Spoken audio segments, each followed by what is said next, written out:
Hi കൂട്ടുകാർ, അസ്സലാമു അലൈക്കും വറഹ്മത്തുള്ളാ. 7ാം ക്ലാസ്സിന് നാളത്തെ എക്സാം വരുന്നത് ഖുർആൻ ഹിഫ്ലാണ്. അപ്പം നമുക്ക് കഴിഞ്ഞ വർഷം 2025 നടന്നതും 2024 നടന്നതും ഖുർആനിൻ്റെ മോഡൽ ചോദ്യ പേപ്പർ ഒന്ന് മനസ്സിലാക്കാം. നമുക്ക് നോക്കി ഓതാൻ അൽ ബക്കറയിൽ നിന്നുള്ള ഏതാനും ആയത്തുകൾ തന്നെയാണ്.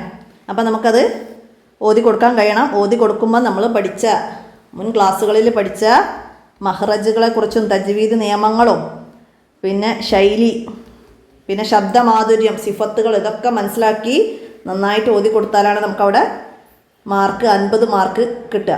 പിന്നെ നമുക്ക് ഹിഫ്ലിന് വരുന്നത് നമ്മൾ താഴെ ക്ലാസ്സിൽ പഠിച്ച വല്ലുഹ മുതലുള്ള സൂറത്തുകളിൽ നിന്ന് ഏതും വരാം.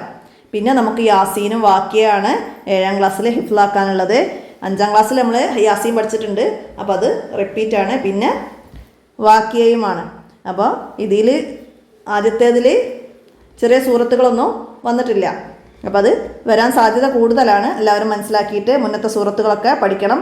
ഇവിടെ വാക്കിയയിൽ നിന്ന് യാസീനിൽ നിന്നുമാണ് 25ലെ ചോദ്യപേപ്പറിൽ വന്നത്.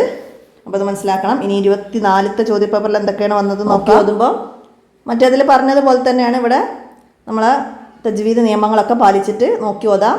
പിന്നെ ഇവിടെ ഹിഫ്ലിന് വന്നത് യാസീനും വാക്കിയും തന്നെയാണ്. അപ്പോൾ ഇത് മാത്രം പഠിച്ചു പോകരുത്. നമ്മളെ നിസ്കാരത്തിൻ്റെ ദിക്റുകളും നിസ്കാര ശേഷമുള്ള ദുആകൾ, അതുപോലെ മയ്യിത്ത് നിസ്കാരത്തിൻ്റെ ദിക്റുകളൊക്കെ ഇതുപോലെ ചോദിക്കാറുണ്ട്. ഏതെങ്കിലും ഒന്നെങ്കിലും മാറി വരാറുണ്ട്. അപ്പോൾ അതൊക്കെ നമ്മൾ മുൻ ക്ലാസ്സുകളിൽ പഠിച്ചത് ഓർക്കണം.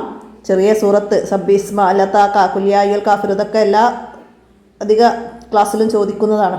അപ്പോൾ അതൊക്കെ ഓർത്ത് മനസ്സിലാക്കി പഠിക്കുക. എത്രയാണ് നിങ്ങൾ മനസ്സിലാക്കേണ്ടത്.